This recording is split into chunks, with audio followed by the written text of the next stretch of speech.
o trabalhador rural, eles podem se aposentar. Mas nós não estamos tratando de uma categoria de trabalhadores rurais, porque eles podem ser trabalhador rural e podem não ser trabalhador rural. Pode ser artesão, por exemplo. Eles moram no campo, moram na zona rural. Autônomos. São autônomos. Mas se você tem um que eles chamam da Previdência Especial, tem uma nomenclatura específica, toda essa legislação tem que ser contemplada, eles têm que ser contemplados, mas você tem que criar essa A legislação. legislação, exatamente. Bem, professor Geraldo Magela, nós vamos chamar o nosso segundo e último intervalo. E o Frente a Frente volta em menos de 1 minuto. Até já.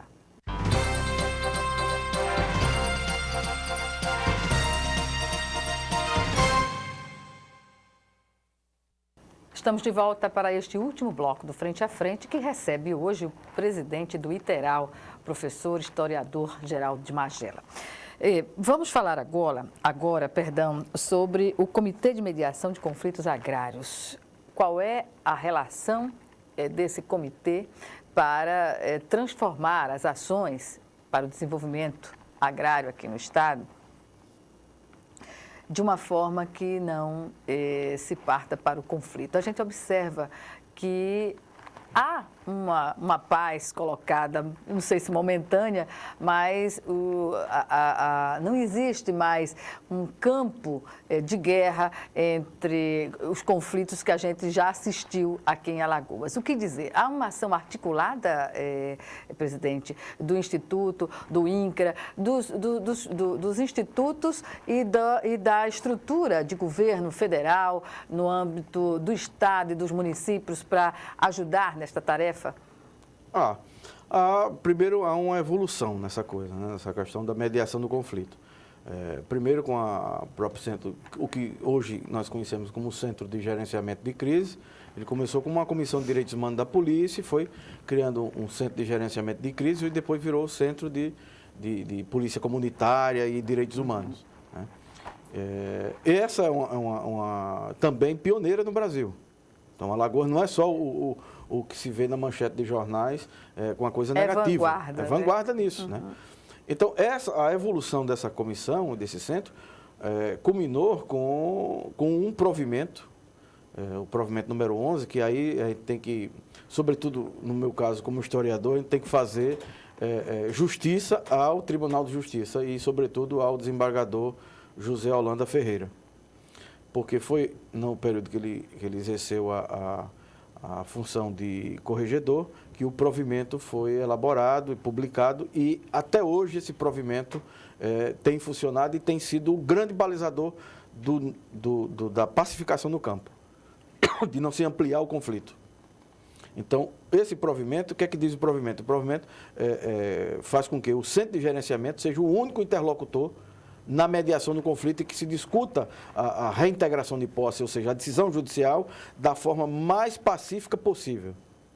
E que só no extremo é que seja usado a força policial. E mesmo assim, a força policial, ela tem uma gradação. Você não pode botar a cavalaria e o BOP para tirar crianças e velhos e deficientes, ou uma comunidade pequena de 30, 40, 50 trabalhadores, você chegar com 100, 200 soldados e passar por cima. Não é isso. Então, você tem normas para a reintegração e para a mediação do conflito. Então, esse foi um ponto positivo e fundamental. Hoje, houve um avanço. Permanece o provimento, permanece o centro e se criou, a partir de uma reunião de mediação de conflito, há 2, 3 meses atrás, no Palácio República dos Palmares, e o governador Teotônio Vilela, por sugestão até mesmo dos movimentos, se não estou equivocado, da própria CPT, de criar um núcleo, que aí se encontrou o nome de Comitê de Mediação dos Conflitos de Alagoas. Agrários. Esse comitê, ele tem como integrante os 3 poderes: o Executivo, o Legislativo e o Judiciário. Infelizmente, a Assembleia ainda não compareceu e esperamos que a Assembleia compareça.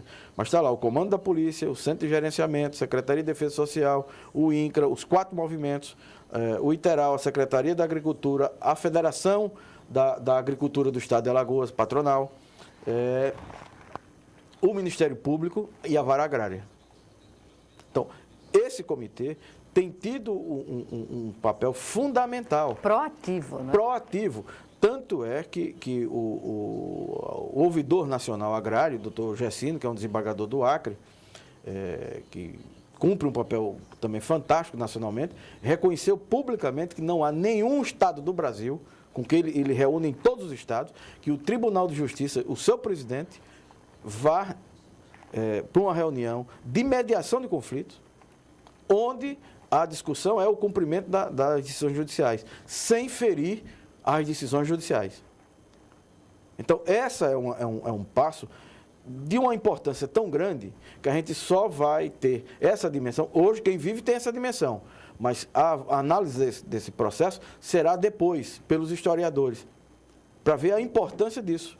Agora, há uma mediação anterior a isso, que é o estilo de trabalho do próprio governador, que é um estilo que eu podia denominar, e não no sentido pejorativo, claro, mas um estilo zen. É um estilo zen por quê? Porque ele escuta todas as partes e ele toma decisão. Ele não toma decisão assodada. E, sobretudo, na questão do conflito.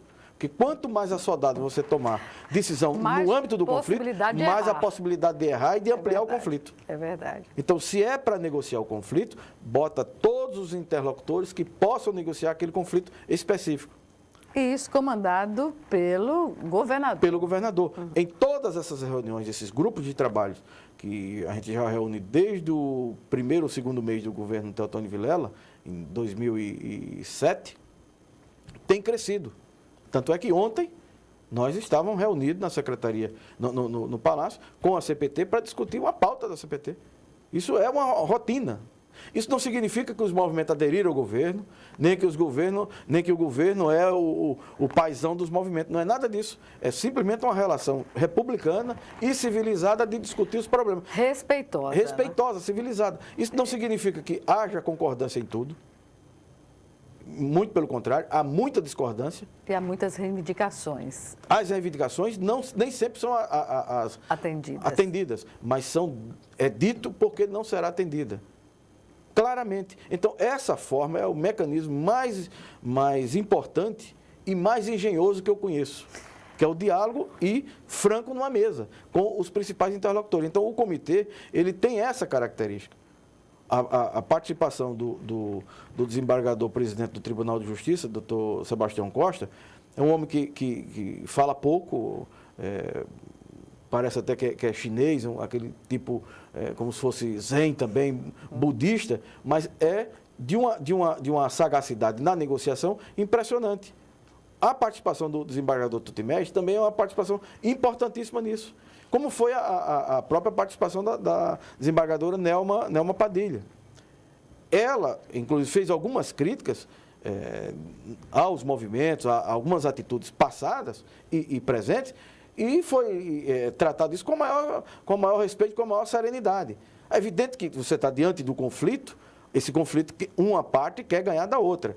A nossa é que nós teremos apaziguar as duas partes, que saia um resultado positivo e que não saia nenhum tipo de violência. E isso a gente tem conseguido. Professor, as questões agrárias e que as demandas do Iteral, ao que parece, elas estão além das condições da autonomia do Iteral. Não haveria, porque algumas ações têm que ser desenvolvidas com as secretarias, ações desenvolvidas com a Secretaria de Agricultura, o senhor falou da Secretaria da Mulher e Direitos Humanos, Cidadania e Direitos Humanos, porque nesse contexto tem de ter essa força de não levar as ações, mas de forma a empoderar, no caso dos quilombolas, por exemplo. Uma estrutura como a do Iteral seria suficiente para, em se entendendo da realidade de Alagoas, da complexidade das questões lá tratadas, é suficiente para manter essas ações? Não. Suficiente não é não. Ela é insuficiente. No entanto, o que nós temos trabalhado, a gente tem trabalhado primeiro com o convencimento dos funcionários. E as áreas que nós trabalhamos não são essas áreas que nós falamos aqui. Tem toda a questão fundiária, tem toda uma questão dos limites dos municípios. Isso é uma função do Iteral. Pouca gente sabe.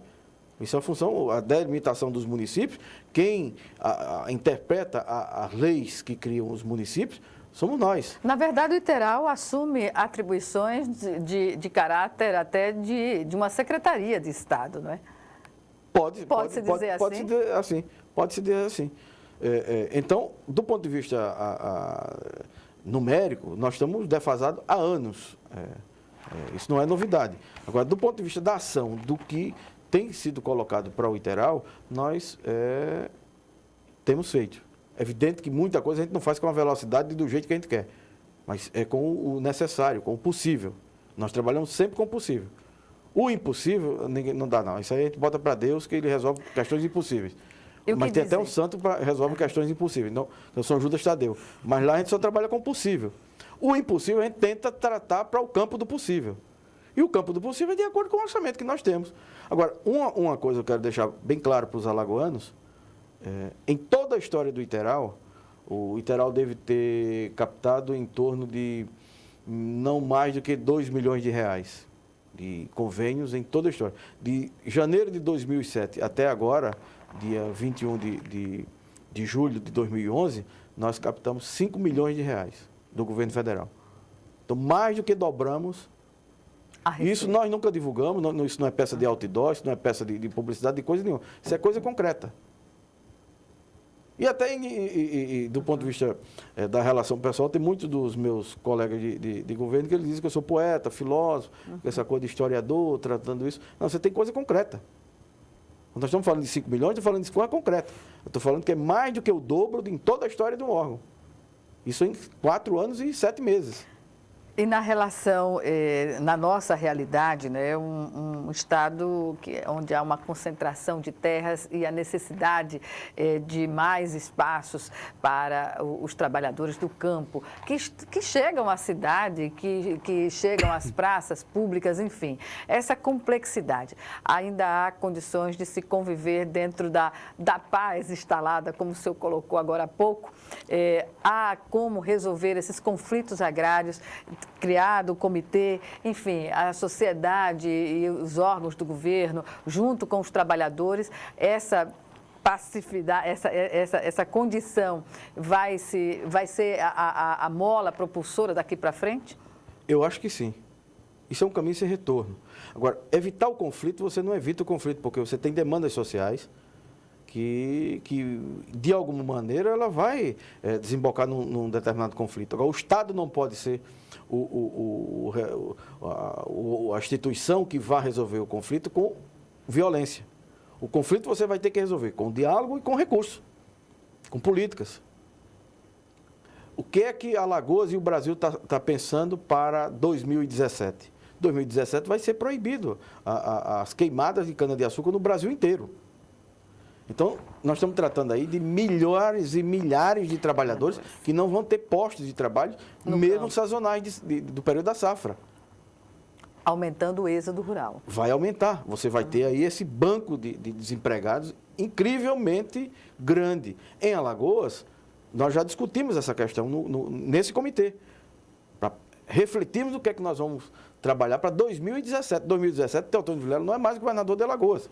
Mas trata-se de política de Estado. Nós temos que estar com política de Estado. Bem, historiador, professor Geraldo Magela, presidente do Iteral aqui em Alagoas, eu agradeço mais uma vez. E o nosso tempo é curto, mas sinta-se convidado para uma outra oportunidade para nós falarmos mais sobre as questões agrárias aqui em Alagoas. Obrigada. Eu que agradeço e certamente voltarei. Obrigada. Obrigada a você também e até o nosso próximo Frente a Frente.